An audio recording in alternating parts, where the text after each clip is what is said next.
Good morning friends, welcome to Preethi's கோடை garden. தக்காளி செடி பற்றின அப்டேட் தாங்க இன்றைக்கி பார்க்க போகிறோம். இருக்கிறதுல ஈஸியாக வளர்க்குற பிளான்ட் தக்காளி செடி தான். ஈஸியாக பூச்சி தாக்குதல் வர்றதும் அதே தக்காளி செடியில் தாங்க. அது அடுத்தடுத்த வீடியோவில் நம்ம பார்க்கலாம். இன்றைக்கி என்ன ஃபெர்டிலைசர் கொடுக்குறோம், நம்ம இந்த வெயில் காலத்தில் அடிக்கிற வெயிலில் அதை சமாளிக்கக்கூடிய ஃபெர்டிலைசர் தான் நம்ம இன்றைக்கி பார்க்க போகிறோம். செடி நான் இவ்வளோ ஃப்ரெஷ்ஷாக பிளான்ட்டாக இந்த வெயில் காலத்தில் இருக்குதுன்னா அதை நான் என்ன ஃபெர்டிலைசர் யூஸ் பண்ணுறேன்னு உங்களுக்கு சொல்ல போகிறேன். அது வேறு எதுவும் இல்லைங்க, மீன் அமிலம் தாங்க. மீன் அமிலம் நம்ம வீட்லேயே ரெடி பண்ணிக்கலாங்க. அது ஆல்ரெடி நான் வீடியோவில் போட்டிருக்கேன். நீங்கள் ப்ளேலிஸ்ட்டில் செக் பண்ணிங்கன்னா இருக்கும், நீங்கள் கண்டிப்பாக பாருங்கள், யூஸ்ஃபுல்லாக இருக்கும். இப்போ மீன் அமிலம் பார்த்தீங்கன்னா 10 லிட்டர் தண்ணியில் 50 ml மிக்ஸ் பண்ணி அந்த ரேஷியோவில் நீங்கள் ஸ்ப்ரேயரில் வச்சு பண்ணி விட்டிங்கன்னா நல்லா இருக்குங்க. ரிசல்ட்டு நல்ல வளர்ச்சி ஊக்கியாக இருக்கும், நல்ல பூச்சி வெரைட்டியாக இருக்கும், இலைகள்லாம் நல்லா ஃப்ரெஷ்ஷாக க்ரீனிஷாக இருக்குங்க. உங்களுக்கு ஃப்ரூட்டும் காய்கறிங்க எல்லா செடிங்களுக்கும் மீன் அமிலம் தெளிக்கலாம். இதனால் வர பழம் காய்கறிகள் எல்லாமே நம்மளுக்கு ஆர்கானிக்காக கிடைக்குங்க. அதுக்கப்புறம் நம்ம பூச்சி தாக்குதல் இல்லாமையும் செடி நல்லா ஹெல்த்தியான பிளான்ட்டாக இருக்கும். என் பிளான்ட் பாருங்கள், ஃப்ரெஷ்ஷாக இருக்குது, எந்த பூச்சி தாக்குதலும் இல்லாமல். அடுத்து நம்ம பூக்கள் பிஞ்சுகள் கொட்டாமல் இருக்க ஃபெர்டிலைசர் பார்ப்போம். அது மோர் கரைசலுங்க. மோர் கரைசல் எடுத்துக்கோங்க. 1 மடங்கு தயிருக்கு 5 மடங்கு தண்ணி எடுத்துக்கோங்க.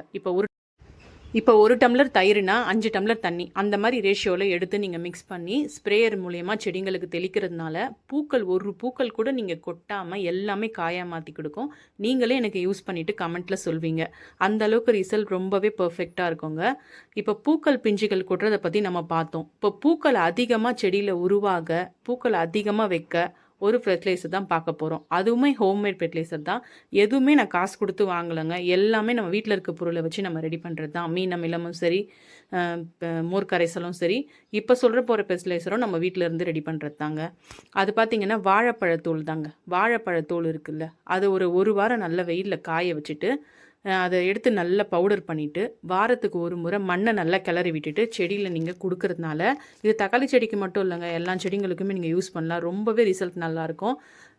இதை நீங்கள் யூஸ் பண்ணிவிட்டு பார்த்தீங்கன்னா அவ்வளோ ரிசல்ட் பக்காவாக இருக்கும்.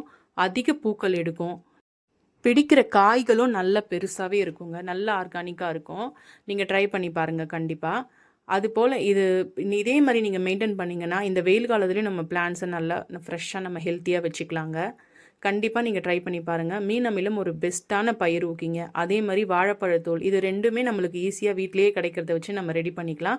இந்த கோடை காலத்துலேயே நம்ம பிளான்ஸை நம்ம பாதுகாத்துக்கலாங்க. மீன் அமிலமும் சரி, பனானா ஃபெர்டிலைசரும் சரி, ரொம்பவே ஆர்கானிக்காக ரொம்பவே உங்களுக்கு யூஸ்ஃபுல்லாக இருக்குங்க. கண்டிப்பாக நீங்கள் ட்ரை பண்ணி பாருங்கள்.